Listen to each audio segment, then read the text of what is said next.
Welcome to another episode of Amsterdam Comic Geek. My name is Michael Minnebo, aka Amsterdam Comic Geek. And today I want to discuss with you an annual from X-Men from 1994. But we're not going to talk about the story. We're going to talk about this advertisement by Marvel Comics. The first annual Marvel survey. It's an interesting item, I think. So it's the first time that Marvel asks the readers a couple of questions. And by doing so and answering them and sending it in and sending $2 with it, not only the survey gets counted, but also you get some free goodies like a full color X-Men poster and a Wolverine newsletter. And also, if you send it in by a certain date, a free bonus X-Men S-Scan comic. So this is from the time 1994 when the internet was still in its infancy and there weren't a lot of bulletin boards, I guess. And although readers sent in letters to Marvel, this is of course a good way to get in touch with the reader and check what they like and what they don't like. Now let's look at some of the questions in this survey, because it's not a big survey, it's only 10 questions basically. But a couple of things I found very interesting. The first question is very simple. X-Men are currently published monthly. Would you prefer the X-Men as a bi-weekly title? Well, that's a simple enough question. And if enough people said yes, of course, it became bi-weekly. And I remember in those days, in summertime, sometimes monthly titles became bi-weekly. Yes or no, should Wolverine get his adamantium skeleton and claws back? Well, that's a yes or no question.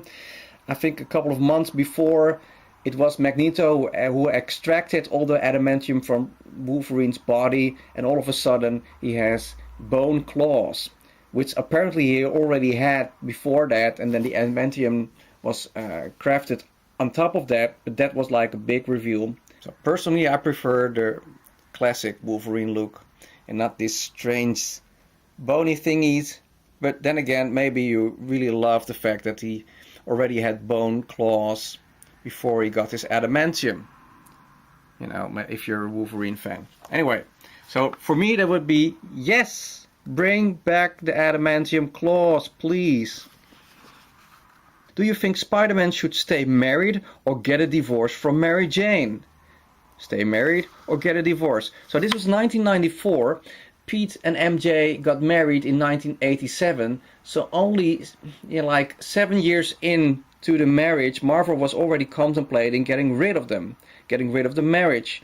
Now, finally this happened in 2007, the end of 2007, when Mephisto stepped in to the fold and we got one more day and brand new day, which is still kind of a scar, I guess, for a lot of Spider-Man fans, because personally, I was there when they got married. I read the comic. I loved the fact that Peter and MJ got married. I thought they were a great couple, and I was pretty pissed at the time when they changed that, when they changed the status quo, and when they did a sort of retcon of Spider-Man's history. Now, nowadays they're dating again. They'll probably never get married again, but so it was on the mind of Marvel editors in 1994 if they should get rid of the marriage or not. Well, this is another question. Marvel is only publishing one Wolverine title per month. Would you buy 2 Wolverine titles per month? I think at one point Wolverine was so popular, you know, it's like Wolverine was all over the place, guest starring and getting multiple series, I think. But so maybe people said, yes, we want more Wolverine for this question. And this one is interesting. Do you like Sabretooth better as a hero or as a villain? Well, Magneto was a villain and then he became a hero, sort of. So the status quo changed quite a lot when it comes to Magneto. I think Sabretooth would be better as a villain. He's a great villain, I think.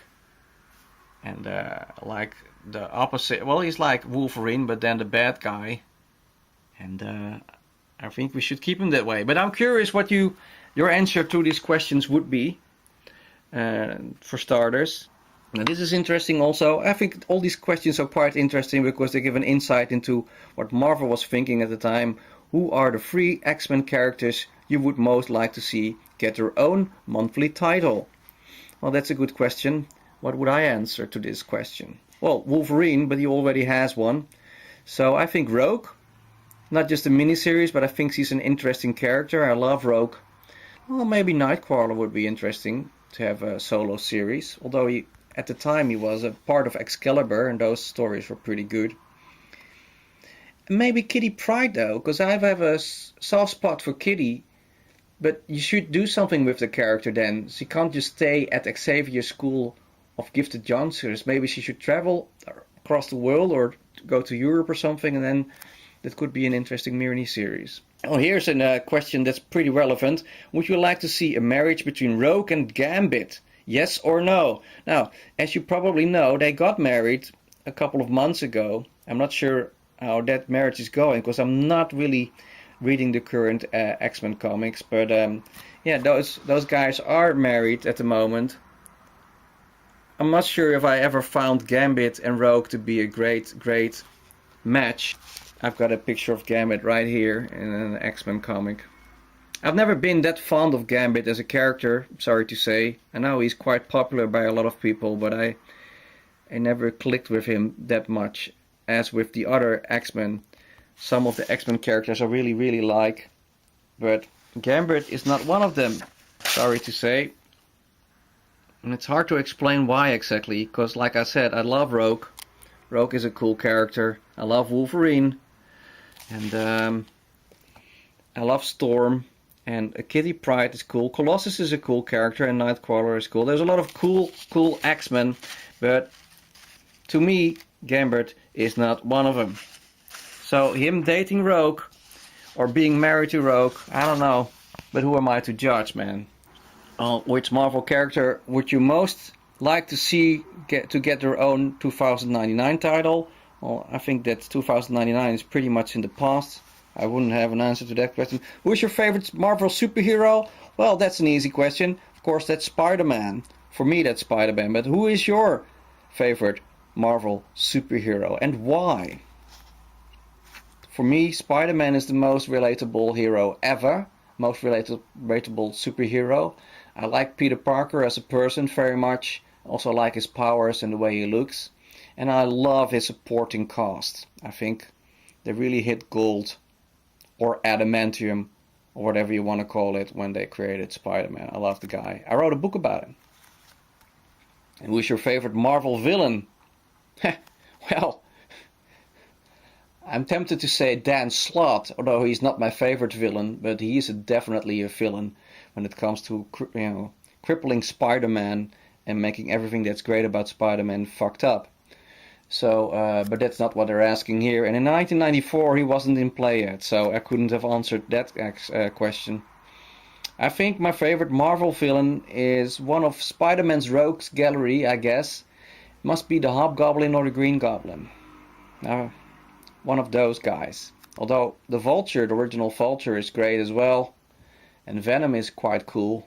It's at least in his early days. It's a tough question to answer. Well, the Vulture would be my favorite Marvel villain because I really like that he's very old but still very active and treacherous. And so it's like the contrast between youth, Spider-Man, and old people like the Vulture, which is very interesting, a very interesting dynamic.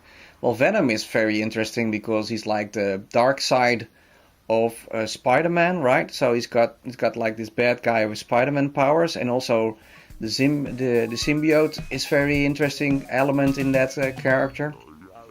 And the Hobgoblin, well, that's always been one of my favorites, because when I got to know him, Green Goblin was dead, so I could really follow the development of that character and how he came to be. So that was always very interesting. So that's why I have a soft spot for that villain. So anyway, we can't send it in anymore because it's a thing from the past, but I was curious to see what kind of questions they would ask, and I'm very curious to hear what your answers to these questions would be if you would send in this survey in 1994. Let's pretend it's 1994 and you're filling in your answers and see what comes up. Anyway, Thanks for watching this video. Like and subscribe if you like the content I make, and hit the bell for notifications. And I'll see you guys at the next episode. Have a good one.